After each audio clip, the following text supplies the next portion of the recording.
and support in every conceivable way. But this calls for an even more stronger relationship with closer and frequent interactions. Please do not mistrust the bar. I call upon the Honorable Chief Justice of India, as also each of you, the Honorable Chief Justices of High Court, to take initiative in this direction, so that together we can sit and apply our minds, our intellect and our resources to strengthen the judicial system within the existing infrastructure. Time has come for us not to bemoan about pending cases and lack of infrastructure or number of judges, but to find solutions within them, so that together we can make our administration of justice stronger, better, efficient, and efficient in dispensing quick and real justice at reasonable cost to the litigants. We all know that litigants are suffering immeasurably in civil, criminal and commercial matters.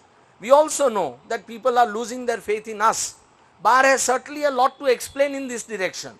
I recognize that, and I am sure my colleagues do so too. But at the same time, judiciary in this country is the institution in which people have unflinching faith and hopes. Together, let us work to ensure that this faith is not just retained, but is strengthened, and those hopes are not dashed, but realized. I wish your lordships a very happy stay in New Delhi, wish you a very successful and meaningful deliberations in the Chief Justice's conference over the weekend. On behalf of the bar, I once again extend our personal greetings to each of your lordships, wish you happiness, bliss and successful both in your judicial careers and in your lives. Thank you very, very much.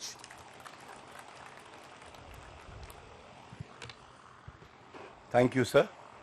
Now may I request Honorable Dr. Justice Manjula Chelur, the Chief Justice of the Calcutta High Court, to deliver her address, please.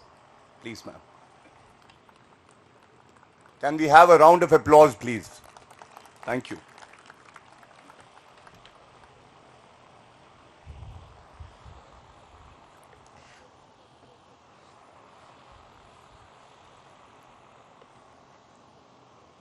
Honorable Chief Justice of India, Justice Thakur, Honorable Judges of the Supreme Court, my sister and brother judges from various high courts, Mr. Dushyant Dave, the elected representative of the Supreme Court Bar Association, a popular leader, Mr. Ranjit Kumar, Solicitor General, Mr. Sinha, Mr. Bhatia, Registrars of Supreme Court, learned senior advocates, respected members of Bar, registrars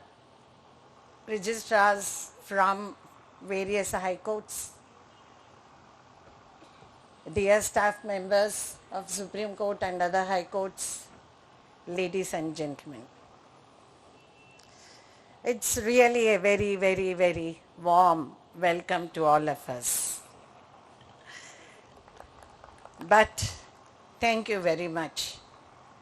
With the above heat, making all these arrangements for us shows how much you wanted this to happen. I thank one and all on my behalf and on behalf of my sister and brother judges. This Conference of Chief Justices, no doubt, deals with administrative measures, but mainly focuses on administration of justice.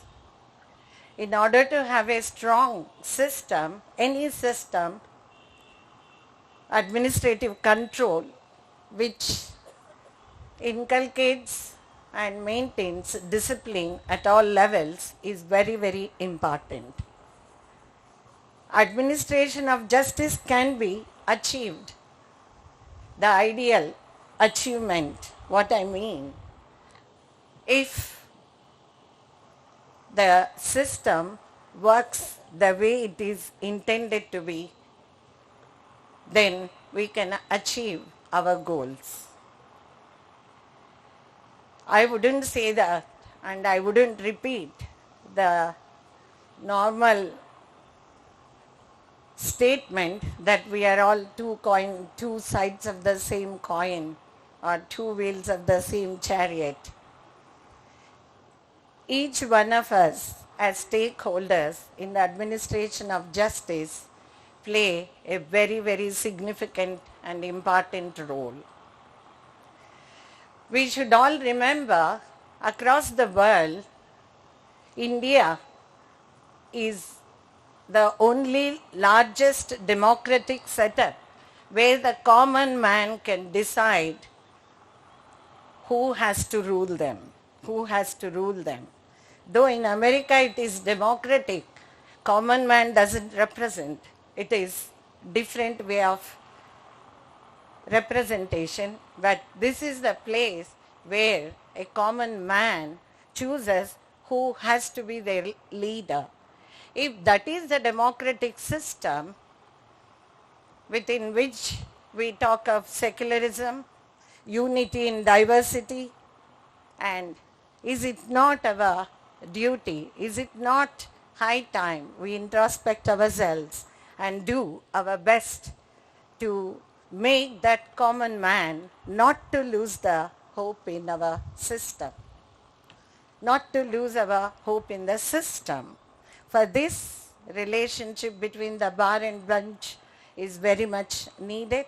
Understanding of the stress and tension and the workload, the judge's work has to be understood by you. And we also have to understand that you are also eagerly waiting to do justice to your clients who come to you. Therefore, it's a partnership where we have to work, understanding each other, respecting each other with mutual cooperation. In this process, everyone, we speak of huge areas. The minute one talks of court and the cases, it looks like a Himalayan mountain. We speak about that. But what should we do? Are there methods where we can ease out and make our work much easier and concentrate on serious matters? Section 89 is there, where alternative dispute resolution system is thought of and implemented, and high courts, Supreme Court, everyone is working about it. If the bar cooperates and coordinates whatever cases, make a slot which is good for adalat, which is good for conciliation, which is good for arbitration, lok adalat, mediation, judicial settlement, then filter all those cases and concentrate on serious matters where we have to focus our direction to interpret serious matters and interpret laws and concentrate on such matters. This can be done only with your cooperation and your understanding of the entire system. You are nothing but our expression. How many times a judge can go and talk to a common man like you speak?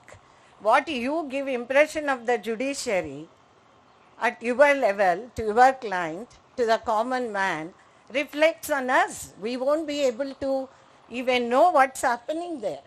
So you are our spokespersons. You are our torch holders. Therefore, much lies in your hand.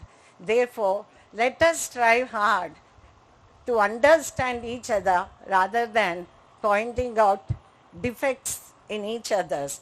So let us work towards that, and I am sure with the cooperation of the bar, there is nothing which the bench can say that we can't. With your cooperation and coordination, everything can be achieved. Let us strive hard. Let us give the common man that hope that the system exists for them also. Thank you very much.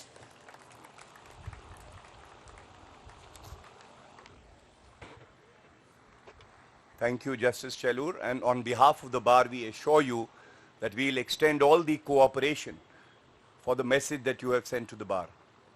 Now, before I introduce the next speaker, I have very beautiful lines which actually describe him, and I would just read those lines. His magic was not far to seek. He was so human, whether strong or weak. Far from his kind, he neither sank nor soared, but sat an equal guest at every board. No beggar ever felt him condescend, no prince presume, for still himself he bore. At manhood simple level, and wherever he met a stranger, there he left a friend. May I now request Honorable Mr. Justice T.S. Thakur, the Chief Justice of India, to kindly address the audience. Sir, please. Can we have a huge round of applause for him? Thank you, sir.